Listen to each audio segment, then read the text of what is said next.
We have already seen which strategy Mamdani is going to advocate for. The same people who was on the campaign trail, the people who were supporting him, was locked out of his victory party. He's already shown his hand. He's like, thanks for the victory, guys. Good luck. Look, Mamdani says he will meet with Jamie Dimon, other financial tie-ins in New York City. And Shama, there was a lot of people upset with me because you know what I did? I exposed the fact that he had campaign donations from people like Elizabeth Simmons, hardcore Zionists like Elizabeth Simmons. And you guys wonder why he conceded on stuff like allowing the Zionists to lead the NYPD, why he condemns globalized the Intifada, why he is organizing and having photo ops with Richie Torres.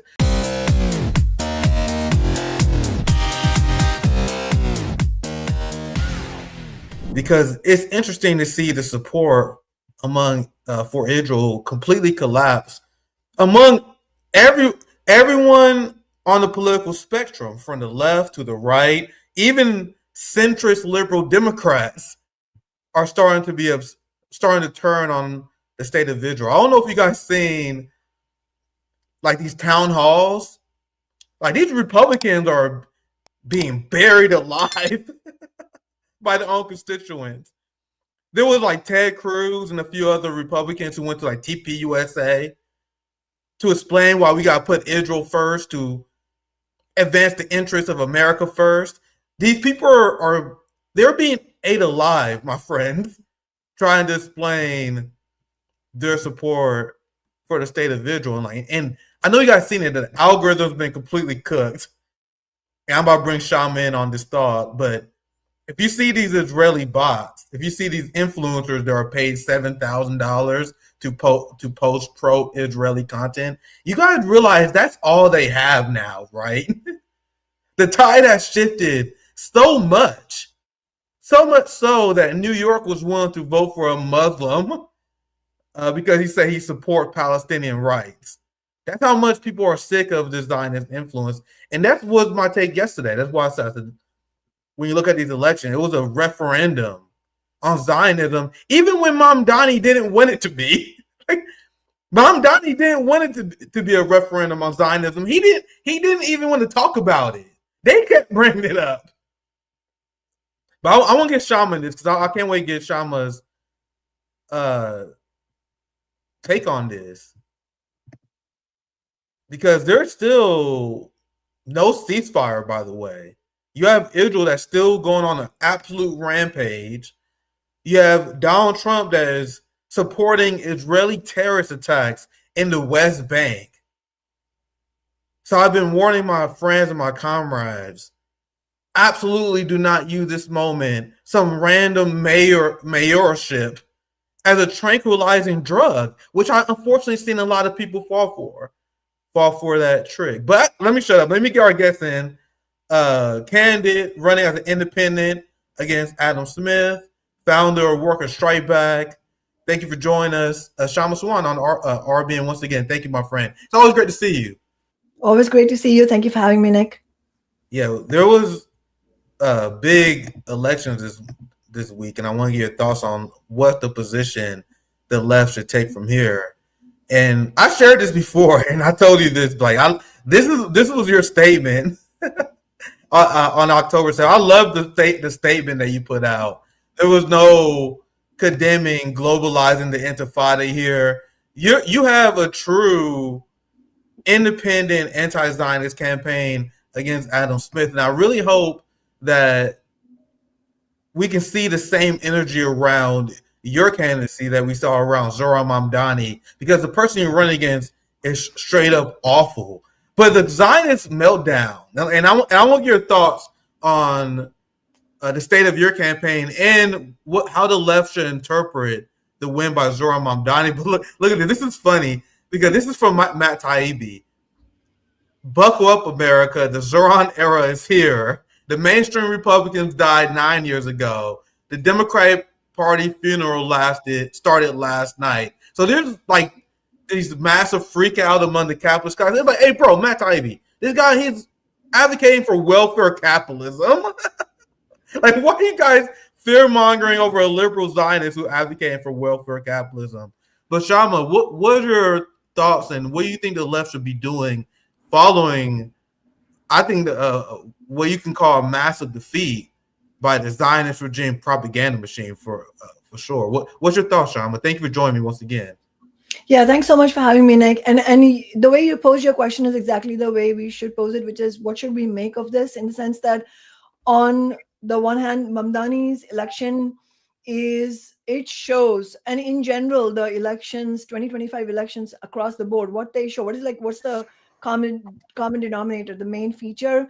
The main feature is it was by the working class of the United States. It was a repudiation of Zionism and of Wall Street interests and of the politicians who represent Zionism and Wall Street interests. So that was, if I was to answer in one sentence what the 2025 elections represented, that's what they represented.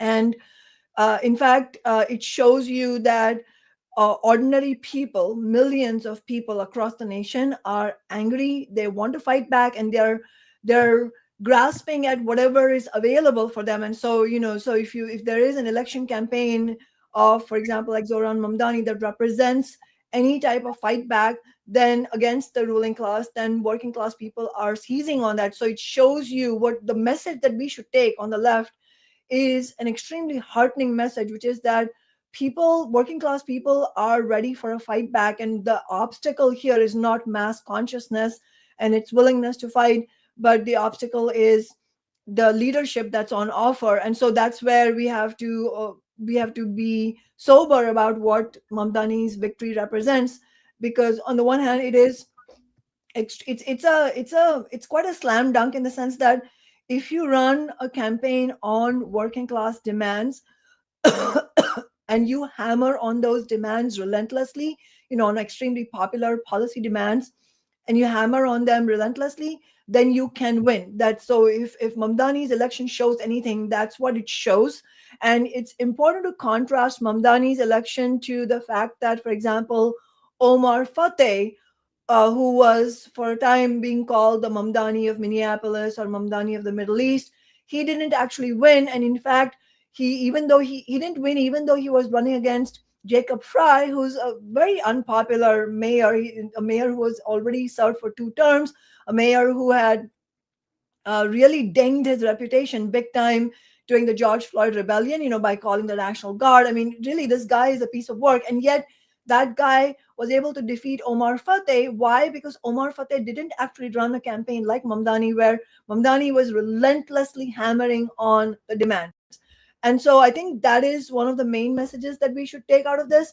But obviously, outside of that, it's not. I don't agree with the kind of equating of the election victory with a victory for the working class that the DSA has been doing, where if you win the election, that's the end of it. Because for us, the way we have run our elections on the Seattle City Council, I don't know if all your viewers know this, but I was on the Seattle City Council for 10 years. We won 4 elections, but on a revolutionary basis, meaning being clear at all times that the Democratic Party and the Republican Party are both parties of the capitalist class, and that our role as an elected office is to disrupt politics as usual, not to run a little bit to the left of what are called the progressive Democrats. And so on that basis, we were able to win the nation's highest minimum wage, the Amazon tax, and unprecedented renters' rights. So in other words, what I'm trying to say is that for this election victory to translate into a tangible, material victory for the working class, it will require the DSA leaders like Mamdani to build the kind of movements that we built, movements that are not only independent of the Democratic and Republican parties, but movements that are in clear defiance to the Democratic and Republican parties. Those are the kinds of leaders and movements that you need. But I don't think that it's very likely that Mamdani and the DSA leaders are going to do. And it's not because sometimes people who are excited will think, well, why can't you just let us have our moment? Obviously, we want every possible victory for the working class. But as revolutionary socialists, our job also is to warn about what we know are actually things that we should be worried about, and one of those is exactly that we don't think that there is that kind of leadership that's needed to actually win the victories that working people need in New York. Yeah, this is not my first rodeo. This is not my first rodeo. You guys know the mayor of Kansas City, Quentin Lucas, who betrayed Casey Tennis, who is organizing a rent strike. Like, these are the things that we should be doing right now: organizing rent strikes, organizing the proletariat, and engaging in class war, not substituting that with bourgeoisie electoral politics and making backroom deals with the capitalist class and the landlord class. So Casey Tennis actually supported Quentin Lucas when he originally ran for mayor, and they have since condemned him because it's just another example. Like, this is not the first time we've seen this. What are the mechanisms of accountability that we have here? Like, I know a lot of people are treating this like a game. I know this is a feel good moment. I know it's funny to watch the Zionist meltdown. I've been enjoying it too. It will be a giant own goal. It will be political malpractice if we did not mock the Zionists in the billionaire class melting down right now. But it will also be malpractice, and I will be failing my role to you guys if I wasn't clear-eyed about the obstacles we have to overcome, about the red flags I see around Mamdani. So, Shama, I think we all know the answer to this question. Do you organize with the working class, or do you organize by making backroom deals with the capitalist class, hoping that you can negotiate wins with the workers by making concessions? We have already seen which strategy Mamdani is going to advocate for. The same people who was on the campaign trail, the people who were supporting him, was locked out of his victory party. He's already shown his hand. He's like, thanks for the victory, guys. Good luck. Look, Mamdani says he will meet with Jamie Dimon, other financial tie-ins in New York City. And Shama, there was a lot of people upset with me because you know what I did? I exposed the fact that he had campaign donations from people like Elizabeth Simmons, hardcore Zionists like Elizabeth Simmons. And you guys wonder why he conceded on stuff like allowing a Zionist to lead the NYPD, why he condemns globalized the Intifada, why he is organizing and having photo ops with Richie Torres, and someone who donates the Working Family Party. We warned you on RBN. It's one of the reasons why I'm blacklisted by the gatekeeper class we talk about, Shama. The gatekeeping class don't want anything to do with this because I expose how the Working Family Party take donations from George and Alex Soros. And they was supportive in donating Zohran Mamdani. So when this photo dropped, everyone on the internet like, what? I was like, I said this months ago. So what is the strategy? If it was a strategy, if he was reaching out to you, have he reached out to you, Shama? He didn't reach out to RBN. If he ain't reached out with any mutual aid organization, what is your strategy? Are you reaching out to Shama, or are you reaching out to Alex Soros? Are you reaching out to Jamie Dimon? So I'm not trying to be negative, fam. I'm telling you guys, all the red flags are right here. But Shama, I'll pass to you. Any thoughts? Yeah, absolutely. I think that this is where I think what you're saying is where most of the confusion lies, where I think a lot of well-meaning people want to believe that somehow there is a path to winning substantial victories for the working class without actually taking on pitch battle, class struggle, class-based battle against the billionaire class, against the bourgeois. That is the problem. People want to believe that there might be a shortcut, there might be an easier way to do this, but there isn't. That's the problem. The only way to win anything substantial for the working class is to go into battle against the billionaires, which means, and that is not just generic terminology. It is actually having leadership that understands that the Jamie Dimons and the Tish family, the billionaire families, these are not on the side of the working class. And the reason, and I'll talk about some of the specifics of what Mamdani has done as well, but just before that, just to say that the reason this happens, the reason over and over again you get leadership, it's not only in elected officials in Congress or city halls, but also labor leadership that's elected inside the labor unions. and non-elected leadership, for example, in social movements like Black Lives Matter, why it happens that over again you get leaders who emerge out of some sort of maybe the beginnings of some sort of radical idea, but then they end up capitulating to trying to make backroom deals with the bosses and their parties. The reason that happens is because if you are a leader and you are not going to be willing, which you shouldn't, but if you're not like myself, if you're not going to be willing to make backroom deals with the bosses, and you are actually clear that you need to build fighting movements in defiance of all of these people who are trying to woo you, then they will make your life hell, because they understand that as a leader who is not willing to sell out 1 inch, they need to take you down in order to subjugate the movement of the working class people. And it's the movement that they're really afraid of. That's the reason also behind the assassination of Martin Luther King, Malcolm X, Fred Hampton, all of these leaders who were slain. I mean, what they feared was the kind of mobilization that they were capable of rallying millions of people around a unified working class message across racial and other divisions. That is what the ruling class fears. And so if you don't have leadership that is clear about that, then that is a fundamental problem. So I just want to give you a contrast. I mean, so when I was on the city council, we won renters' rights like nobody's business. I mean, we just kept on winning renters' rights.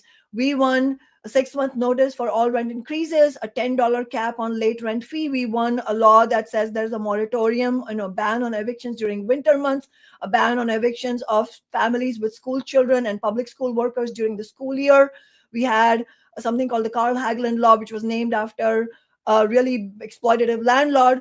And that law says that no landlord can increase rents in housing that has substandard quality, where there are outstanding housing code violations. We passed a law which says that all tenants who are forced to move because of a rent increase of 10% or more, their landlord owes them 3 months worth of rent, because that's a type of economic eviction. And we won full funding for eviction court defense for tenants who are facing eviction, because that's a make or break whether the landlord wins the case or the tenant wins the case. And so we kept on winning. And you know what the main lobbyist of corporate landlords at that time said? After he retired, he said publicly that the landlord lobby was unable to win at all. While I was in City Hall, they were not able to win. They were simply not able to win. And he credited that. I mean, he was angry, obviously, but he credited that with what he called, this is a quote, Savant's army. So he understood that the reason all these Democrats, he said they would say all the right things to the corporate lobbyists in their private offices, but once they came to the city, chambers and sat on the dais in City Hall, then everything crumbled and it went the way of working class people. Why? Because I used my elected position to build a fighting movement. And what does that mean?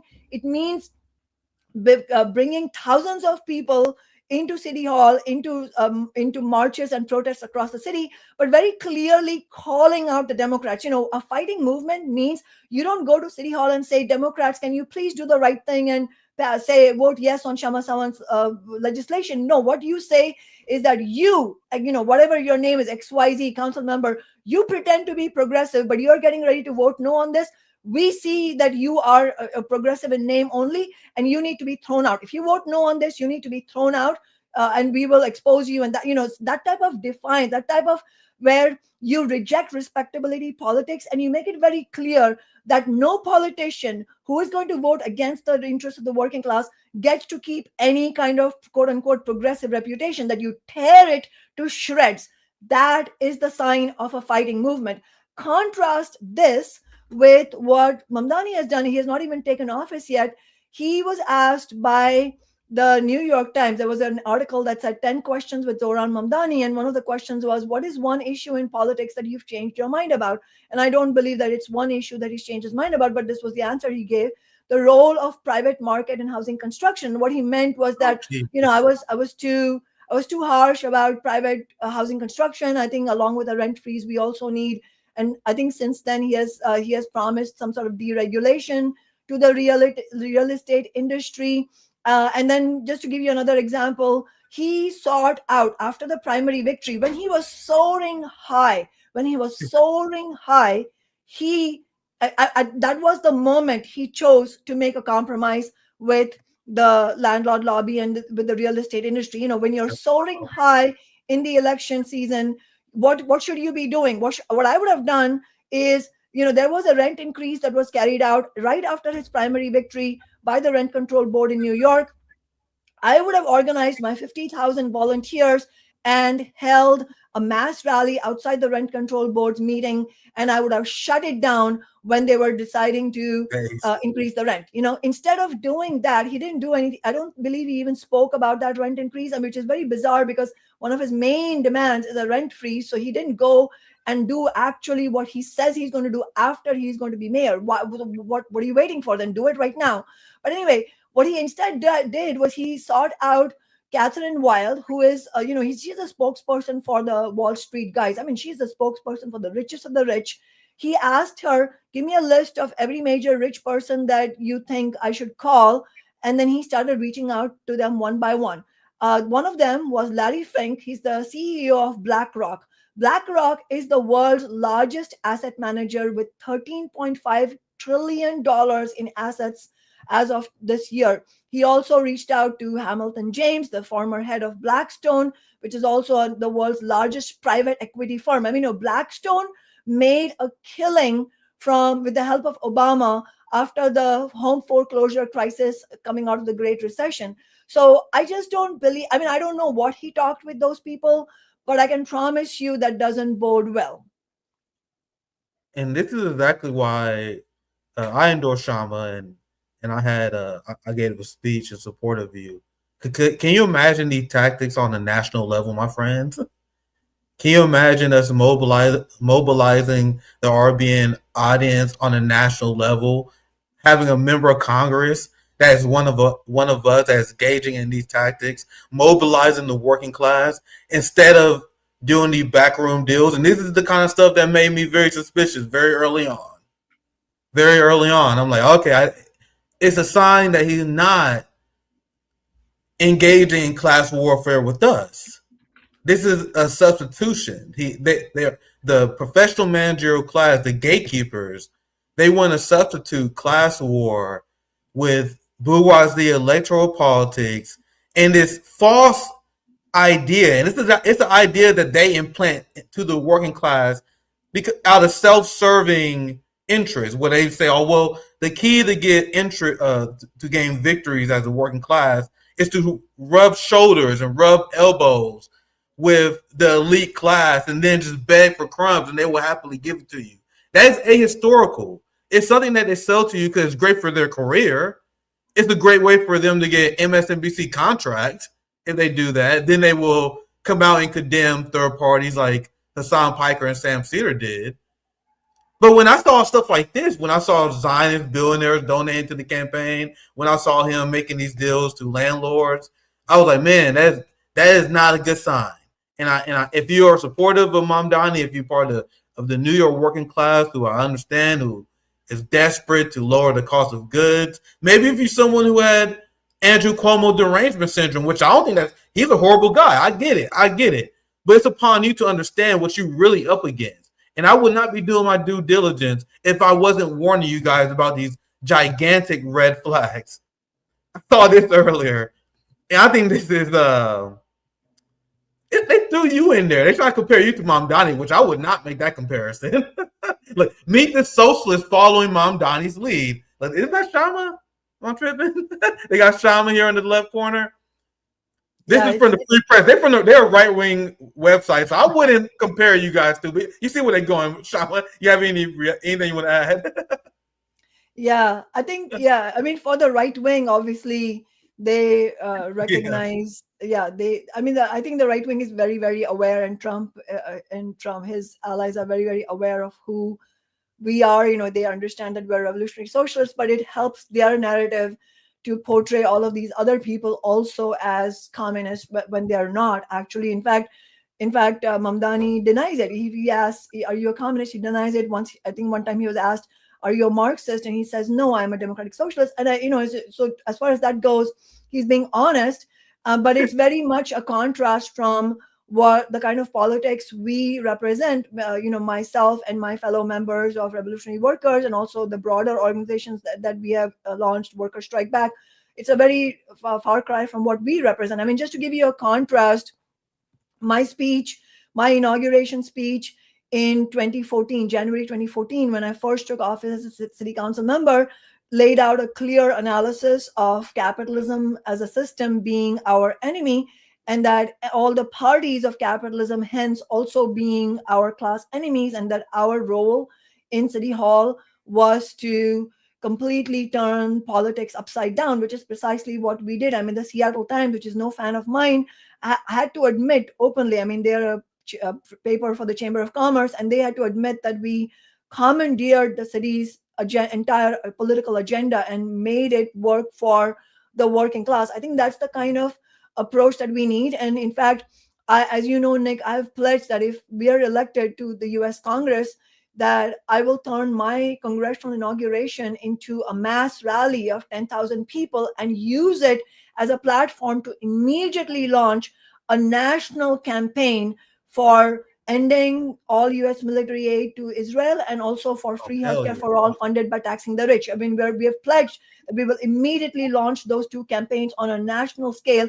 That is the correct use of a congressional office. If I might, Nick, just to compare this to, I mean, this is not just about Mamdani, right? Mamdani represents the kind of politics that AOC and DSA leaders and Bernie Sanders, they've represented for many years, and it has failed. I mean, so the question is, how many times on the merry-go-round are we going to go? And also, it would be, as you said, it would be completely unprincipled of us if we didn't point out the fallacies of this kind of strategy, where they think that you can make peace with the political establishment and win anything for the working class. I mean, just to remind people, when AOC first ran for Congress in 2018, she said, this is a quote of her. She said, "Don't people realize that the most powerful position you can be in is when you are not materially attached to a position of power?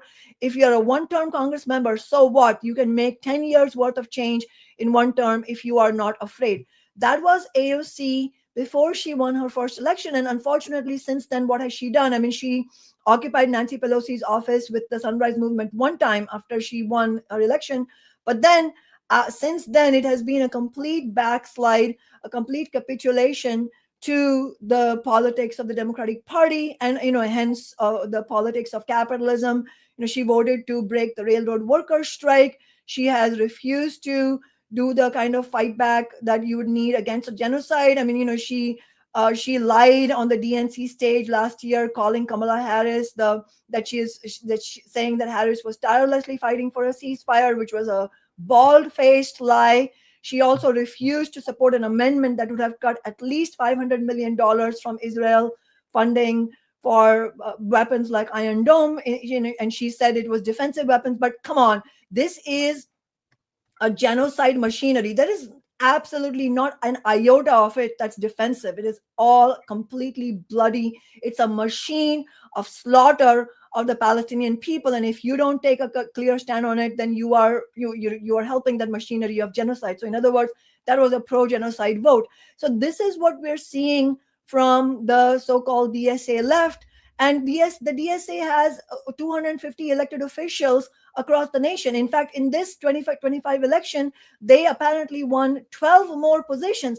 But my question is, what are they doing with all those positions? I mean, how does the working class gain from just the DSA accumulating elected positions where every single elected official is afraid to rock the boat and is building their own careers? And contrast all those hundreds of positions plus AOC, Bernie Sanders, all these prominent, world-renowned people, compare all of that put together to our one position on the city council, and we completely changed the agenda. I mean, just to give you a sense, not only did we won the first major city $15 minimum wage with inflation, which makes the wage in Seattle now the highest minimum wage in the nation. In January, it is going to go up to $21.30. But it's not only that.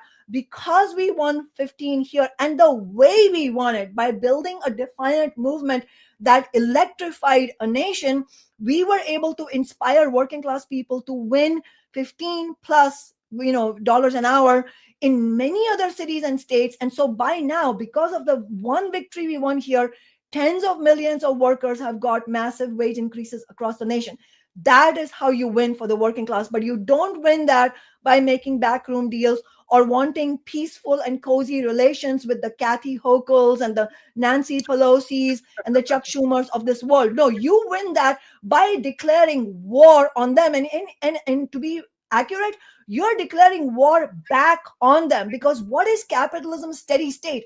Capitalism's steady state is class war on the working class. That's not peace. That's class war against the working class. So when you fight against the representatives of capitalism, you do it as a badge of honor because it is war back on them. We didn't pick this fight. This fight was handed to us. And so our choices are either laying down and dying and allowing working class people to suffer, or to actually fighting back and changing something. That's very well said, Shama. If you're on the RBN side, I'm going to end the RBN YouTube stream, but we're still live on Rumble, Twitch, X, and on my personal YouTube channel. But the potential for the strategy you lay out is endless, and it exposes the gatekeeper left, the professional managerial left, for how ineffective they actually has been. And this is what I've been nailing them. I said it during my speech. I said it during my last live stream with Haas, where Sam Cedar was smugly telling people what they should do, even though he accomplished nothing for the working class. You guys seen the victories that Shama won in Seattle. We are advocating for class warfare. They're advocating building coalitions with CIA operatives like Abigail the Virginia governor, the CIA agent, Abigail Span. Can I just go say, ahead, Shama. Yeah, Abigail Spanberger is not only a former CIA agent, she also voted for funding of the genocide alongside Adam Smith, my opponent. So this person is absolutely, should be radioactive. And yet, what did we see? We saw AOC send out a mass email to working class people saying you should support Abigail Spanberger. That's what AOC is. I mean, so that's another. I mean, the question you have to ask is where's the line you will draw beyond which you will not sink? Like if genocide is not that line, if Holocaust is not that line, then there is no line as far as AOC is concerned. So what are other chances that we are supposed to give to these elected officials who sell us out this badly? Look at this. They have the red-brown alliance without even the red part. Like they're not even red. They're just a straight up alliance with fascists. AOC was fundraising for the CIA operative. And these are the coalitions that they're willing to build, but they will never be seen in a million years with Shama Sawan. Remember, AOC said that Jill Stein was parasitic. So Jill Stein, an anti-Zionist Jew who was brutally arrested, protesting the genocide in Gaza. She's parasitic, but a pro-genocide CIA agent is worth fundraising for. You guys see how these are not small disagreements? How is this a small? They're like, oh, you guys got small disagreements. This is not, by any stretch of the imagination, a small disagreement. It is a completely fundamental different way we view reality in the world itself. They're willing to sell out and make a devil's bargain that we will become friendly with the CIA. We will support imperialism against Cuba. We will support imperialism against Venezuela because maybe the capitalist class will give us crumbs. You guys realize I view that ideology as reprehensible. It is not close to my ideology. It is nowhere. The devil's bargain social democrat ideology of selling out the global south, selling out the working class for crumbs. Don't say that's close to me. It's not. It's nowhere near my worldview. If you are willing to work with Abigail Spanberger, whatever the fuck her name is, you have a completely different moral character than me. You was raised completely differently than me. And we know that because AOC completely lied about biography. Like, are you guys are willing to organize with this party? I know you guys are gonna roast me for that, but I don't care about the goddamn name. But look, the United States gathered intelligence last year that Israel's military lawyers warned there was evidence that could support war crime charges against Israel for its military campaign in Gaza. Hey fam, they all knew. You want to know what else I covered, which many mainstream media outlets refused to? Do you guys remember how there was a Biden official who resigned from the administration and no one in corporate media covered why they did? Because they put a report together, Shama, listing all the war crimes that Israel was carrying out, and it was making a recommendation that we end support for Israel because of the war crimes. You guys want to know what Biden and Blinken did? They told him to leave. They told him to resign for exposing Israeli war crimes. So it's not like oops, we accidentally funded genocide. Fam, they was there every step of the way. And one of the biggest lies that they tell people is that Bernie Sanders and AOC is against offensive weapons to Israel. You guys realize that Bernie Sanders view defensive weapons as the missiles that Israel used to bomb Lebanon, right? Because the liberal Zionist position is that Israel has the right to defend themselves against quote-unquote terrorist groups, which include Hezbollah in Lebanon. So when Bernie Sanders and the progressives tell you that they support these arms embargo, that is not true, which is evidenced by Bernie Sanders supporting the Lindsey Graham Senate resolution where he supported Israel's inherent right to defend itself, aka bomb their neighbors. There's a mass confusion on the United States left on this issue, and I think it's done on purpose in order to get people to still support the genocidal party.